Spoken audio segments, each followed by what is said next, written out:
That was quite the afternoon. How did you view it? I think you guys are really happy to see games like that.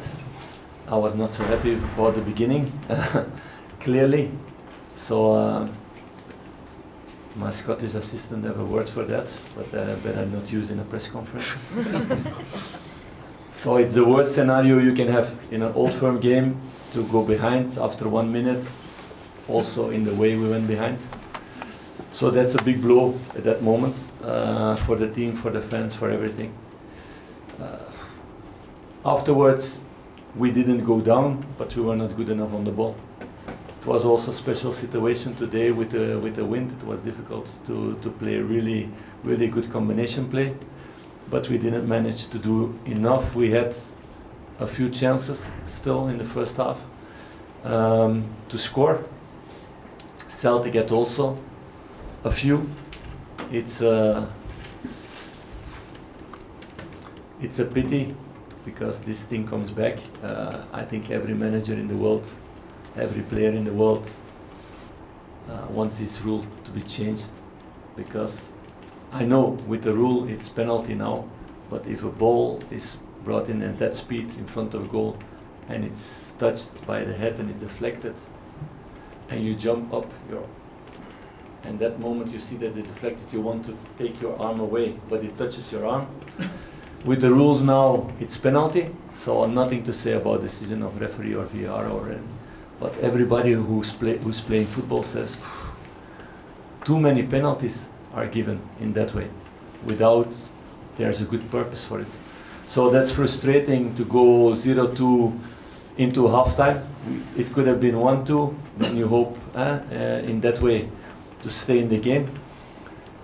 And then the second half we showed our real face, I think. We showed the real things that I want to see. This never stopping team that has a lot of resilience, that has a lot of hunger, desire to change the results, to do the right things, to create chances, not to give away chances. And then it became a really, for you guys, crazy scenario. For us, the scenario that I wanted. Not with the 2-2 and then the 2-3, of course. But we deserve, and clearly deserve, at least a point today, what we've shown. And I think we're at the end the moral winners of this afternoon. Because a few months ago, for sure not, this team could have reacted after 0-2 in an Old Firm. And I don't know if many teams in the past could have done it. So it's a hard thing in a very important game like this to go 0-2 behind. To also feel the disappointment of your fans when you go in halftime in the dressing room, to turn that around. And because of that, I'm really proud of my boys. How big did halftime feel in terms of just getting the players in, getting your message across, making that change? It's crucial, of course. It's crucial to change the mindset at that moment. If you stay sticked in the past, then you can never come back, and for sure not the way they did, because it could have been a victory also today. And we're really unlucky about that. And again, it's a small fault, yes. It's a little bit disappointing that 60 meters or 70 meters away of the goal, but those are the rules. So VAR did a good job in that, although I would have preferred they didn't do a good job in that way. But it is what it is. The captain showed great character to preserve it, stay behind him and score the penalty to take back in the game. Did he lead by example today? Yeah, but they all lead it by example. It's difficult to pick only Tef out, because I prefer he don't make these mistakes the first minute also. But he showed the personality, yes, to take the penalty, and also to take the penalty in that way, with really big conviction, desire to score the goal, and then to put a perfect penalty. It's not easy, and a lot of players break after making a fault like that in the beginning of the game. They go down mentally, and he has the capacity to switch on again and to be even more hungry to make the difference. Philippe Clement was unhappy with the Rangers penalty. What was your view on it? My view? Yeah. I thought it was a penalty at the time. I think if somebody kicks your knee, If that's not a penalty anymore, okay, yeah.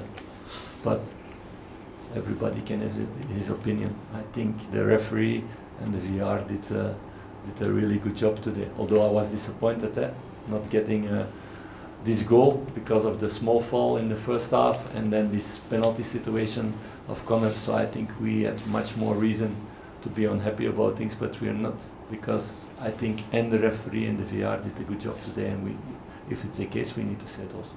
Philippe Rabbi was talking about the story behind the goal, and you were having a conversation about the De Bruyne goal yesterday. How happy were you for him to score that goal and what a finish to seal the draw game? Yeah, it's something we've been working on with him and with several players already for a couple of months. So it's not something, okay, you do it one time in training and then it happens. I try to use examples of good players to show my team things they can improve, and okay, this is now one detail, there are many others. And Kevin is a good example in that way. We showed also things about David Beckham was also really good in that way, to go away of the goal and then putting this ball in control in the corners, because for me it was one of the things that Rabbi missed before in his game, and that he had chances to shoot and to show these qualities, and that he missed too many opportunities like that, because it's really difficult to defend with his speed and agility, but there need to be an end product, and that's crucial. So I'm really happy that it's not the first time, because last game he scored also like that. That he's now understanding this part of the game, and the game is about so many details. It's our task as a coaching staff to let them learn a lot of details that they never thought about before. So I'm really happy for him and for the team. Well, after the day between Rangers and Celtic, who has the upper hand in the title race now? No, it's nothing interesting for me. You guys can fill a lot of pages about that. It's, for me, one thing is important. We showed what we're about in the second half. So that's why we're the moral winners also, to come back in that way after 0-2. I don't think it happened too much in Old Firm games. But now it's putting focus on Dundee, big game again. And all the focus is on that, not on the ranking or the points. So you will not catch me saying these things or thinking these things the next couple of weeks. That's something for maybe the last two, maybe the last game. That depends how many points other teams take. I don't have any control of that. We're gonna go game by game with our squad. Philippe, how close watching the weather in Dundee over the next 2 days? Not, because it's not my task. I try to control the controllable. I put all my energy, attention, every second that my eyes are open, put my energy in that. I don't control the weather forecast. I'm not a greenkeeper, how you say this? A groundsman. I'm not a groundsman, my wife knows. I'm really bad in that. So no, I have other qualities, luckily, and I'm going to focus on that. So those are also not our responsibilities. Those are the responsibilities of Dundee and of the league also, to see that the product of football that you guys and the broadcasts are paying a lot of money for, that it's played in a normal way. Philippe, what does it say about the squad to be in such a difficult position at half time, and then late in the game to go behind again, but to fight back and show that spirit? And what does it say for the title challenge in the running? It's a symbol of it, maybe, and it's a good reference game in that way. It's not the first one. We had also others, but this is more significant because it's an Old Firm game. It's against a very good team, because Celtic is a very good team. So to react like that, it's a huge thing, it's a strong thing, and it's the thing that I demand. I demand that from the first second I stepped into this building, that I never want to see players giving up with their heads down, or I always want them to fight in every situation. And they did already in the past, but this one is even bigger, because of the importance of this game and the quality of the opponent. So this will give a lot of confidence, a lot of belief, but it's also important to stay humble and to be ready for the Dundee game, and to do that from the first second of the game, and not to give belief on the opponents like we did today.